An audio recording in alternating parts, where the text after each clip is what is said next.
नमस्कार, मैं हूं अंजलि। प्योर पटना में आपका स्वागत है। आज है 29 जनवरी, दिन गुरुवार। खबरों की ओर बढ़ने से पहले चलिए एक नजर डालते हैं आज की सुर्खियों पर। पटना में सरकारी जमीन खाली कराने की तैयारी अब शुरू। पटना में पीडीएस दुकानों में गड़बड़ी पर लाइसेंस होगा रद्द। पटना में जब्त गाड़ियों के लिए नई जगह की तलाश शुरू। पटना में खुला vertical auditorium Ardhshila. Under 19 world cup 2026 Bharat Pakistan का होगा महामुकाबला। चलिए अब नजर डालते हैं आज की 25 अहम बड़ी खबरों की ओर विस्तार से। पटना में सरकारी जमीन खाली कराने की तैयारी। पटना में 5 एकड़ सरकारी जमीन से अतिक्रमण हटाने की तैयारी शुरू हो गई है। डीएम डॉक्टर त्यागराजन एसएम के आदेश के बाद से सदर अंचल कार्यालय ने कब्जाधारियों को नोटिस भेजा है। वहीं इस जमीन पर करीब 81 लोगों ने अवैध कब्जा कर रखा था। वहीं मामले की सुनवाई 5 फरवरी को होगी। नोटिस पाने वालों को अपने कागजात लाने को कहा गया है। वहीं जांच के बाद आगे की कार्यवाही होगी। बीपीएससी रिसर्च ऑफिसर भर्ती के लिए आवेदन शुरू। बीपीएससी ने राजस्व एवं भूमि सुधार विभाग में 3 शोध पदाधिकारी के पदों पर भर्ती के लिए आवेदन आमंत्रित किए हैं। आवेदन प्रक्रिया 28 जनवरी से शुरू हो गई है। इसी के साथ साथ अंतिम तारीख की अगर बात करें तो 18 फरवरी है। 2 पद सामान्य एवं अत्यंत पिछड़ा वर्ग के लिए यहाँ पर आरक्षित है। और इसी के साथ साथ इच्छुक उम्मीदवार www.bpsc.bihar.government.in पर ऑनलाइन आवेदन कर सकते हैं। वही स्नातकोत्तर में कम से कम 55% अंक अनिवार्य हैं। वही चयन प्रारंभिक परीक्षा, मुख्य परीक्षा और साक्षात्कार के आधार पर होगा।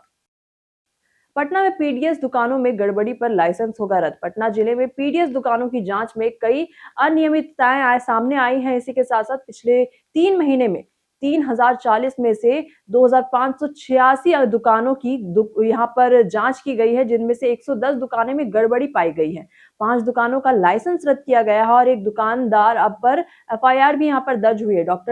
यहाँ पर डीएम डॉक्टर त्यागराजन एसएम ने नाराजगी जताते हुए सख्त कार्यवाही के निर्देश दिए। उन्होंने कहा कि लाभुकों को पूरा अनाज नहीं देने वालों को बख्शा नहीं जाएगा। वहीं आपको बताएं 1.26 लाख संदिग्ध राशन कार्ड की जांच के आदेश दिए गए हैं। जाने कैसा रहेगा पटना के मौसम का मिजाज। पटना में आज मौसम शुष्क और साफ रहेगा। वही अधिकतम तापमान लगभग 25 डिग्री सेल्सियस और न्यूनतम तापमान की बात करें तो 13 डिग्री सेल्सियस के आसपास होगा। वही दिन भर हल्की हवा चलेगी और आसमान साफ रहेगा। लोग अपने सामान्य कामकाज में बिना किसी परेशानी के रह सकते हैं। रात के समय थोड़ी ठंड महसूस हो सकती है। पटना में प्लॉट आवंटन से मिलेंगे रोजगार के मौके। बिहार सरकार ने उद्योग बढ़ाने के लिए बड़ी पहल की है, जहां राज्य के अलग अलग इंडस्ट्रियल एरिया में 12.5 एकड़ में फैले 25 इंडस्ट्रियल यूनिट्स को जमीन और इसी के साथ साथ प्लग एंड प्ले शेड आवंटित किए गए हैं। इससे 166 करोड़ रुपए के निवेश और इसी के साथ साथ करीब 1200 रोजगार के अवसर बनने की उम्मीद की जा रही। यूनिट्स आईटी, फूड प्रोसेसिंग, कपड़ा, प्लास्टिक और सामान्य निर्माण से जुड़ी है। पटना में धान खरीद में लापरवाही पर डीएम सख्त। आपको बताएं कि पटना जिले में धान खरीद में शिथिलता और इसी के साथ साथ अनियमितता रोकने के लिए डॉक्टर त्यागराजन एसएम ने, यानी कि जो कि डीएम है हमारे यहाँ पर, सख्त निर्देश उन्होंने दिए हैं। इसी के साथ साथ किसी भी हालत में केवल ऑनलाइन पंजीकृत किसानों से ही धान खरीदा जाए, उनका कहना है। इसी के साथ साथ बिचौलियों से खरीद की जानकारी मिलने पर तुरंत कार्यवाही होगी। वही बैठक में जिले में धान और धान की जो खरीद है उसमें समीक्षा की गई। पटना में 58,664 किसानों ने यहाँ पर ऑनलाइन निबंधन कराया है। अब तक 12,793 किसानों में से 72,954 मीट्रिक टन धान खरीदा जा चुका है। पटना में जब्त गाड़ियों के लिए नई जगह की तलाश शुरू कर दी गई है। आपको बताएं कि पटना शहर में नो पार्किंग, यहाँ पर यातायात नियम और तोड़ने के मामले लगातार बढ़ रहे हैं। इसी के साथ साथ ऐसे में ट्रैफिक पुलिस जब्त की गई है और इसी के साथ साथ गाड़ियों को रखने के लिए नई जगह खोज रही है।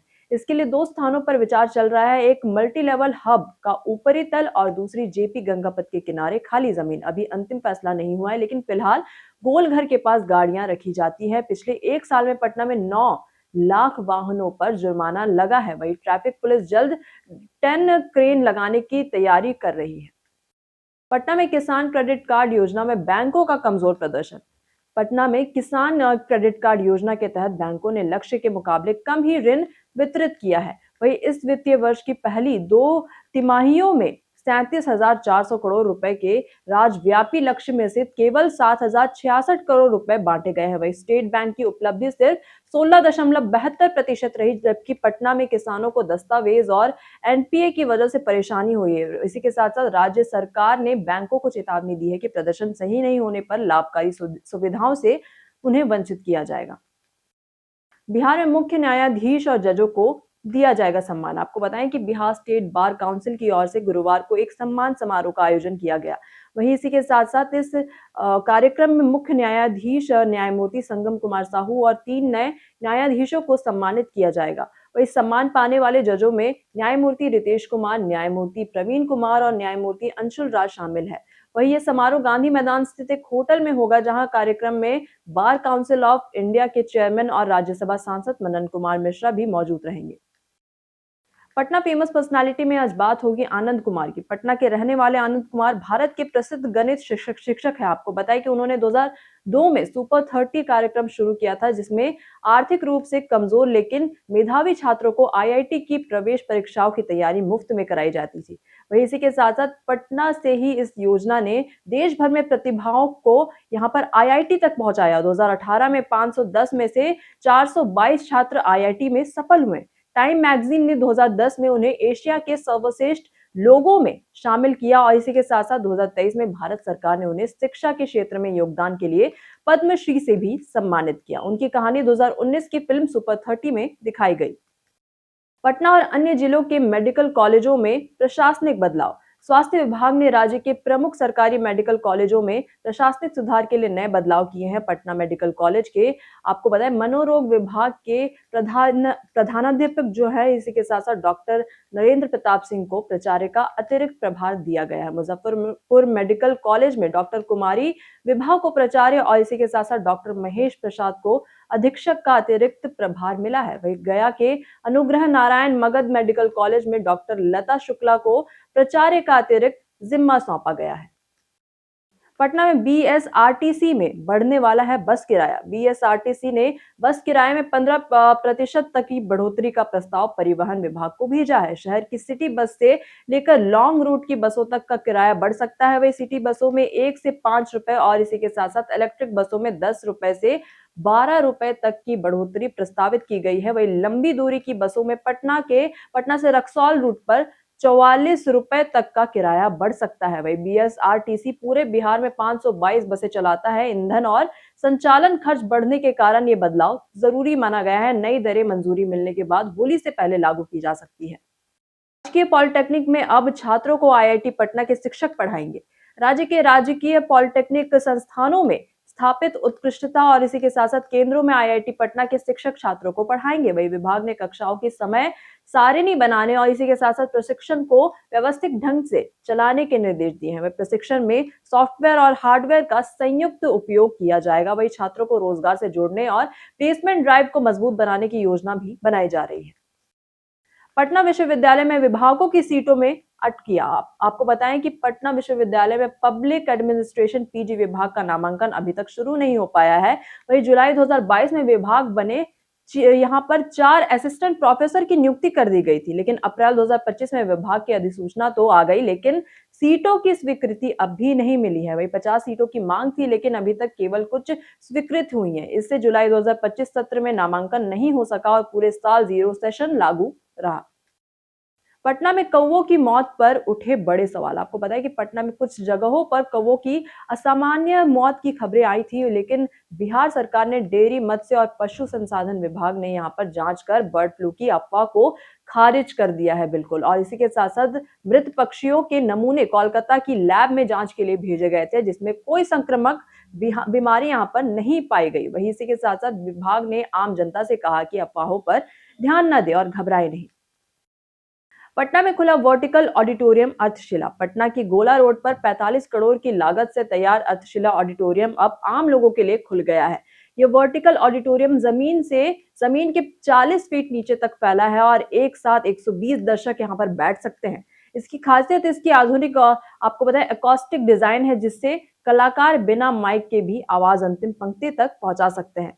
ग्रीक थिएटर से प्रेरित इस ऑडिटोरियम में छोटे उच्च गुणवत्ता वाले सांस्कृतिक कार्यक्रम आयोजित किए जाएंगे। पटना के पर्यटक स्थल में आज बात होगी इको पार्क की। पटना के स्ट्रैंड रोड पर स्थित इको पार्क पर्यटकों के लिए एक सुंदर स्थल है। अक्टूबर 2011 में मुख्यमंत्री नीतीश कुमार ने इसे पर्यावरण और वन विभाग की पहल पर उद्घाटित किया था। इसी के साथ साथ ये पार्क 9.18 हेक्टेयर में फैला हुआ है। इसमें 2 झीलें, 1445 मीटर का मार्ग और बच्चों का कोना और इसी के साथ साथ 1191 मीटर का जॉगिंग ट्रैक है। वही पार्क में 3000 से अधिक प्रकार के पौधे भी हैं। ये जो राशि है, वन गुरु वाटिका और पंचवटी जैसे थीम पार्क, फाउंटेन, रेस्टोरेंट और इसी के साथ साथ बोट राइड जैसी सुविधाएं उपलब्ध है। पटना में एचआईवी एड्स मामलों में निगरानी सख्त। आपको बताएं कि पटना जिले में एचआईवी एड्स का मामला गंभीर बना हुआ है। राजधानी में सर्वाधिक संक्रमित है और इसी के साथ साथ पिछले वर्ष करीब 40 लाख लोगों की स्क्रीनिंग में 1500 से अधिक नए मामले सामने आए। वही बिहार में अनुमानित संक्रमितों जो भी है, इनके साथ साथ संख्या 1,54,269 है और इसी के साथ साथ जिनमें 1,06,000 लोग एंटी रेट्रोवायरल ट्रीटमेंट पर हैं। आपको बताएं कि परियोजना निदेशक सुमित कुमार ने बताया कि 2027 तक सभी संक्रमितों को यहां पर पहुंचाने का लक्ष्य है। इसी के साथ साथ इसके लिए उच्च जोखिम वाले क्षेत्रों पर लोगों की विशेष स्क्रीनिंग भी की जाएगी। यूआईडीएआई लाएगा नया ऐप। अब परिवार की डिजिटल पहचान होगी एक जगह। सरकार और यूआईडीएआई अब आधार ऐप का नया फैमिली फ्रेंडली वर्जन लॉन्च करने जा रहे हैं। आपको बताएं कि इस अपडेट में एक ही मोबाइल में पूरे परिवार की पहचान जोड़ने का विकल्प होगा। इससे एयरपोर्ट, रेलवे स्टेशन, होटल और अन्य जगहों पर पहचान वेरिफिकेशन सेकंडों में हो जाएगा। और वही बच्चों, बुजुर्गों और दस्तावेज संभालने की परेशानी जितनी भी होगी वो खत्म हो जाएगी। वही घर का मुखिया ऐप में परिवार के सभी सदस्यों की प्रोफाइल जोड़ सकता है। पटना में नीट छात्रा की मौत मामले में डीएनए जांच से खुलेगा राज। पटना में नीट की तैयारी कर रही एक छात्रा की संदिग्ध मौत का मामला गंभीर होता जा रहा है। सच्चाई सामने लाने के लिए पुलिस ने यहाँ पर डीएनए जांच शुरू की है। वही इस जांच में करीब 20 लोगों के खून के नमूने लिए जा रहे हैं, जिनमें छात्रा के रिश्तेदार भी शामिल है। वही घटनास्थल से मिले साक्ष्यों से डीएनए का मिलान किया जाएगा। नमूनों को जांच के लिए बाहर की फॉरेंसिक लैब भेजा जाएगा। वही रिपोर्ट आने से कुछ हफ्ते यहाँ पर लग सकते हैं। पटना हाईकोर्ट ने 1.31 करोड़ के जुर्माने और इसी के साथ साथ 3 साल की सजा को किया रद्द।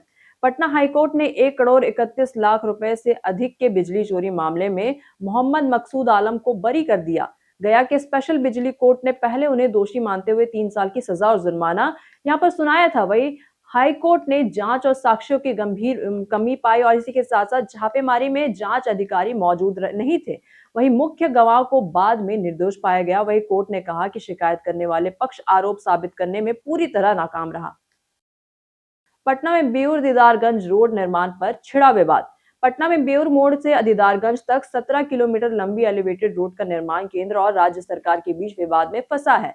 आपको पता है, एनएचएआई ने जीएसटी, रॉयल्टी और यूटिलिटी शिफ्टिंग का खर्च उठाने से इनकार कर दिया है। वही इसे राज्य सरकार पर छोड़ दिया है। वही इस विवाद के कारण अब प्रोजेक्ट का टेंडर भी रुक गया है। वही नई रोड बनाने से न्यू बाईपास पर लगने वाला जो जाम है वो कम होगा, लेकिन यात्रियों का समय यहाँ पर बचेगा। वही केंद्र ने इसके लिए 3500 करोड़ रुपए की राशि तय की थी। Under 19 world cup 2026 Bharat Pakistan का होगा महामुकाबला। अंडर 19 वर्ल्ड कप 2026 के सुपर 6 में भारत और पाकिस्तान के 1 फरवरी को भिड़ेंगे यहाँ पर और इसी के साथ साथ मैच क्वीन स्पोर्ट्स क्लब और इसी के साथ साथ बुलवायो और जिम्बाब्वे में दोपहर 1 बजे खेला जाएगा। भारत अंडर 19 टीम जो है अब तक अजय रही है। इसी के साथ साथ उसने यूएसए और बांग्लादेश और न्यूजीलैंड को हराया है। पाकिस्तान अंडर 19 ग्रुप में दूसरे नंबर पर रही है और अब भारत से मुकाबले के लिए तैयार है। फैंस की नजर वैभव सूर्यवंशी पर होगी, जिन्होंने अंडर 19 एशिया कप में पाकिस्तान से हार का बदला लेने की चुनौती स्वीकार की थी। रियलमी लाएगा P4 पावर 5G, दमदार बैटरी और गेमिंग के लिए खास। आपको बताएं कि रियलमी जल्द ही भारत में नया smartphone Realme P4 power 5G launch करने वाला है। इसी के साथ साथ कंपनी ने यहाँ पर बताया है कि ये फोन खासतौर पर दमदार बैटरी और गेमिंग के लिए बनाया गया है। फोन में बड़ी बैटरी होगी जो लंबे समय तक चार्ज रहती है और गेमिंग करते समय भी स्टेबल रहती है। इसमें बाईपास और रिवर्स चार्जिंग का भी सपोर्ट मिलेगा। फोन का कैमरा सेटअप भी बिल्कुल मजबूत होगा, जिसमें ट्रिपल रियर कैमरा होगा। रियलमी की ये P सीरीज का नया मॉडल होगा। पटना में सोना चांदी के बढ़ते दाम से लोगों की खरीदारी हुई मुश्किल। बिहार की राजधानी पटना में शादी विवाह के सीजन में सोने और चांदी के बढ़ते दाम लोगों की खुशियों पर भारी पड़ रहे हैं। 24 कैरेट सोना अब 1,62,000 रुपए प्रति 10 ग्राम और इसी के साथ साथ हॉलमार्क चांदी 3.5 लाख रुपए प्रति किलो बिक रही है। बढ़ते भाव के कारण यहाँ पर ग्राहक अब भारी गहने लेने की बजाय हल्के वजन और सीमेंट डिजाइन पर ही ध्यान दे रहे हैं। एक्सचेंज रेट भी यहाँ पर बढ़ गए हैं। एक्सपर्ट का कहना है कि आने वाले दिनों में भी दामों में राहत की संभावना कम है। बीते दिन हमारे द्वारा पूछे गए सवाल का जवाब आप लोगों में से बहुत लोगों ने हमारे कमेंट्स बॉक्स सेक्शन में लिखकर दिया है। जिन्होंने हमारे द्वारा पूछे गए सवाल का जवाब दिया है उनके नाम है संजीव कुमार, अमरजीत कुमार, राकेश मिश्रा, प्रवीण शर्मा, नरेश कुमार। इसी के साथ बढ़ते हैं आज के सवाल की ओर और आज का सवाल है कि आपके क्षेत्र में स्वास्थ्य और अस्पताल की सुविधा कैसी है, अच्छी, औसत या खराब? आप अपना जवाब हमें हमारे कमेंट सेक्शन में लिखकर जरूर बताएं। आज के लिए इतना ही। बिहार के तमाम खबरों के साथ बने रहने के लिए देखते रहें प्योर पटना। और साथ ही अगर आप यूट्यूब चैनल पर देख रहे हैं तो चैनल को सब्सक्राइब करें और अगर आप फेसबुक पेज पर देख रहे हैं तो लाइक और फॉलो बिल्कुल करें।